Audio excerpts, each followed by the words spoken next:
Fala pessoal, tudo bem? Aqui é o fisioterapeuta André de Mello, da Avance Fisioterapia Resolutiva, em Brasília. Eu acabei de atender uma paciente com queixas de dor na cervical, no pescoço, que irradiava para a cabeça, dores que se estendiam para os dois ombros, trapézio, e com uma predominância maior do lado direito, na escápula, e também com sensações de peso, dormência e até inchaço na mão direita, em todo o braço direito. E o que eu quero compartilhar aqui com vocês é como eu utilizei um componente educacional, no caso aqui o quadro, para poder explicar melhor como está sendo a recuperação dela e como vai ser daqui para frente. Eu digo isso porque essa paciente ela foi avaliada há exatos 10 dias. Essa dor dela é uma dor que ela tinha há mais de 10 anos, é uma dor super persistente. E é uma condição que ela também estava com muito medo de movimento, ela tinha algumas crenças que foram criadas que o movimento poderia piorar, ou seja, ela estava buscando uma solução, mas não sabia como. E dentro dessa condição dela, ela já me relatou, hoje foi o terceiro atendimento, que a condição dela, no começo dessa semana, já estava 60% melhor e hoje ela pontuou como 80% melhor, frente a um movimento. Para quem conhece o método Mackenzie, ela foi classificada como um desarranjo, por mais que ela tenha essa dor há mais de 10 anos, indica que ela vai ter uma recuperação rápida, ela tem um bom prognóstico de tratamento. Eu expliquei isso para ela, mas hoje ela falou, eu estou bem melhor, os movimentos estão bem mais livres, eu inclusive praticamente não estou sentindo o meu braço, as sensações do meu braço direito, a dor ela está concentrada no pescoço, mas no final do dia ela está pior. Um teste que nós percebemos, o braço dela tinha uma tensão neural positiva, estava preso. E também com esses 80% de melhor, o braço já estava praticamente livre. Só que ela estava me perguntando o seguinte, eu acho que eu estou fazendo alguma coisa de errado, porque essa dor ainda não passou. Então eu utilizei esse gráfico para explicar para ela o seguinte, normalmente uma recuperação de algumas dores, ela acontece ao longo do tempo, e aqui é um gráfico onde tem dor e tempo. Geralmente uma condição aguda, eu expliquei dessa forma para ela, e o que significa uma dor aguda? Geralmente é aquela dor que inicia e tem aí entre 7 dias. Essa dor, geralmente, vamos supor que a pessoa chega para a gente como ela, com a dor de nível 8 em 10, tem uma grande chance dessa dor descer como se fosse assim, uma montanha russa. Praticamente uma semana ela está super melhor. Só que isso não é o caso dela. Ela tem essa dor há 10 anos, com uma piora nos últimos 2 anos. Então, em termos de tempo, existe a dor aguda, em termos de tempo, existe a dor subaguda. É aquela dor que se estende por mais de 7 dias e que pode se estender até 3 meses. Isso indica que, normalmente, essa curva, para quem melhora sendo bem diagnosticado e tratado, normalmente é assim, não é uma curva que cai tão rápido, mas ela começa a cair, em alguns momentos pode acontecer o que ela sentiu de ter uma dor, né? É como se fosse um gráfico de uma bolsa, tá? Mas de maneira geral, com o passar das semanas, e geralmente entre 2, 3 semanas, essa pessoa diz que consideravelmente está melhor, tá? Só que esse também não é o caso dela, em termos de tempo, tá? E o que eu ainda acrescentei aqui para ela é que geralmente quando a pessoa tem uma dor, por exemplo, uma dor no pescoço, se ela nos procura o mais rápido possível, há uma chance grande do gráfico dela comportar dessa forma. Quanto antes iniciar uma fisioterapia, geralmente a pessoa sai da crise mais rápido e até previne outras recorrências, tá? Agora, o ponto que eu expliquei para ela é que a dor dela, e é um nome até um pouco que soa estranho, é uma condição que em termos de tempo é chamado como dor crônica. E eu falei com ela para ela não se preocupar com esse termo, porque parece que é algo que não tem solução, mas não é verdade. Eu prefiro chamar isso de dor persistente, que é o que ela tem. Persistente. E essa condição onde tem mais de 3 meses de duração, no caso até anos, geralmente ela pode se comportar dessa forma, mas há algumas pessoas que o gráfico de melhora, de diminuição do nível de dor ao longo do tempo, ele vai acontecendo assim.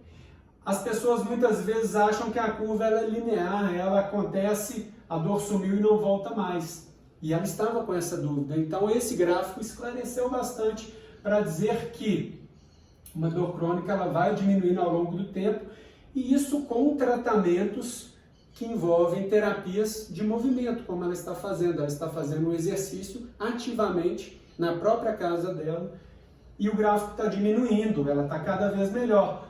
Só que eu mostrei para ela que ela está numa condição melhor ainda, porque ela tem mais de 3 meses de dor, só que o gráfico que ela está apresentando é uma dor assim, ó, em praticamente menos de 2 semanas.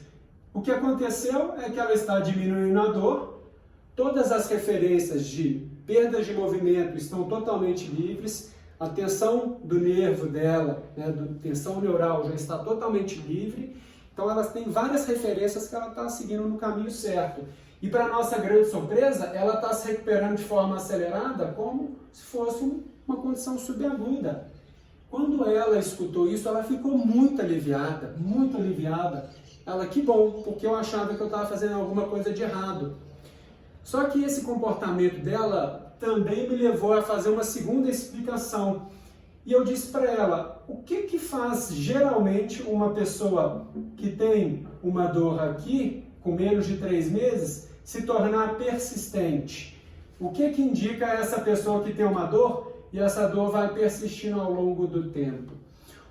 Um fator, vamos colocar aqui o primeiro fator, expliquei para ela, não com esse termo, expliquei como se fosse um medo de movimento. Em termo técnico, cinesiofobia.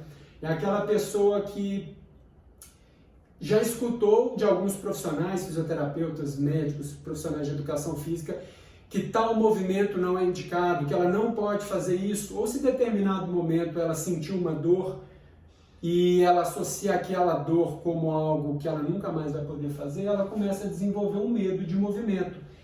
E ela tinha um pouco disso. Só que só o fato dela começar a melhorar, ela viu um horizonte novo, que ela podia encarar isso de uma forma que o movimento não era tão ruim como ela pensava.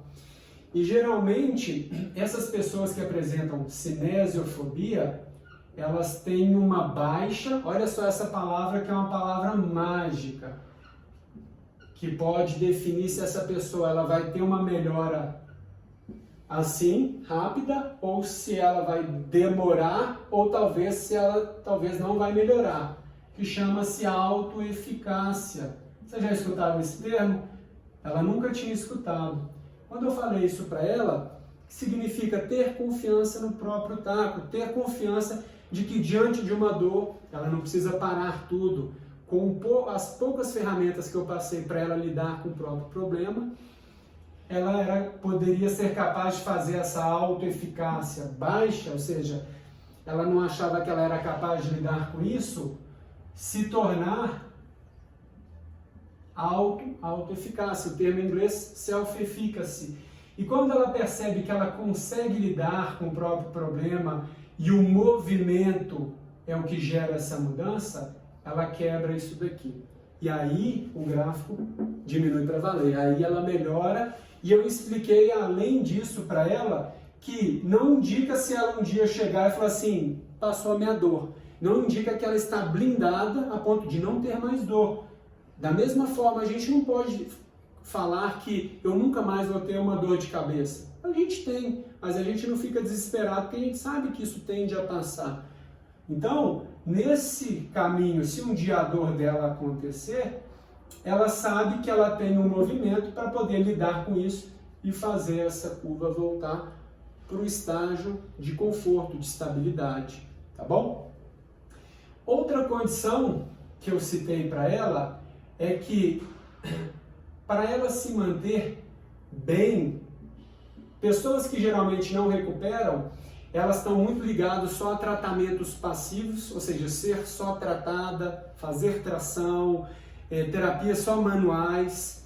E o que ela está sendo exposta agora com o nosso tratamento é que o movimento que vai mudar de forma consistente e duradoura. Então eu ainda ressaltei para ela que no controle dessas dores persistentes, exercícios cardio aeróbicos. Isso tem uma liberação hormonal, tem benefícios além da condição só física, mentais ou neurofisiológicos. E aí eu dei várias opções, eu pedi para ela escolher. Ela já gostava muito de natação, no entanto, no período de pandemia está fechada as piscinas, mas ela já associava, uma vez tendo sido recuperada fazendo natação, era fácil mostrar para ela que o exercício poderia melhorar. Ela tem outra opção, que seria bicicleta ou corrida, também um exercício de maior intensidade, ou se ela preferir fazer em casa, polichinelo, tá? Ou corrida estacionária. Tá? E ela falou que se está já fazendo caminhada, ela vai se sentir bem fazendo corrida, foi escolha dela, eu achei ótimo. Tá? Então foram essas condições, e dentro daqui da cinesiofobia, que ela já percebeu que é o contrário do que ela imaginava, eu pedi para ela se expor a movimentos que ela considerava, vamos colocar, ameaçadores. Vou dar um exemplo para vocês. Ela falou comigo que ela tem pavor de olhar para baixo, e quando as pessoas que ela via, que ela conhecia, ficavam assim no celular, ela sentia dor por eles, foi o que ela me falou. Isso é muito comum dos pacientes falar isso. Então, o que eu mostrei para ela, ela achou que isso machucaria. Como ela já estava com todos os movimentos livres, logo depois na consulta, eu mostrei para ela que fazer algumas repetições, e ela fez com receio, não alteravam os testes que ela já tinha conseguido, que era olhar para trás, que continuava livre e sem dor, e aquele teste que ela percebeu que diminuía a dor do braço, as sensações, os desconfortos do braço, continuava igual. E ela chegou à própria conclusão dizendo, realmente parece que isso não faz mal para mim. Só que a gente começou em doses homeopáticas, olhando para baixo, 6 vezes, e depois sempre que ela fazia isso, ela ia terminar curvando para trás, que é o que já estava fazendo bem para ela, tá bom? Então essas dicas que eu compartilho aqui com vocês são importantes. Eu tenho utilizado muito esse quadro para explicar para os pacientes. E tem pessoas que interrompem o tratamento, então provavelmente elas ou não utilizam de movimento para poder se recuperar, elas têm uma tendência a essa persistência, às vezes melhor, às vezes pior, mas geralmente tratamentos ali passivos, que não são tratamentos por meio só de movimento ou ficar dependente de medicamentos, indica que essa pessoa ela vai ficar muito dependente do fisioterapeuta. Essa paciente teve alta comigo hoje, ciente que o processo de tratamento vai continuar, e aquelas pessoas que são parte ativa no tratamento, elas têm uma tendência a ir diminuindo, mesmo não encontrando com o fisioterapeuta, que é um ponto-chave. Tá? Vale ressaltar que o esposo dela tem a mesma condição, então é um contexto familiar também que está envolvido. Eu tive que conversar isso com ela, e ela, inclusive ao final, muito satisfeita, falou que indicou até a sogra dela, que tem a mesma condição que ela e está sendo tratada. Fala que ela é sempre tratada com tração, com manipulações e tudo mais, só que ela por anos está aqui nesse gráfico. Tá? E para completar, essas pessoas que têm uma autoeficácia, diante de qualquer dor, ela vai sempre recorrer ao exercício cinésio para se tratar. E ela comentou comigo que o esposo dela, quando tem a mesma condição, ele recorre à medicação forte e deixa de trabalhar e muitas vezes usa colar cervical. Então, isso indica, e ela chegou também nessa conclusão quando eu expliquei para ela, que nesse ponto de vista, nessa explicação, ele ainda não tinha alcançado essa autoeficácia, que é tão importante e determinante num bom prognóstico a curto, médio e longo prazo. Espero que vocês tenham entendido e espero que esse raciocínio também ajude, além de fisioterapeutas, as pessoas que têm condições de dores. Um grande abraço.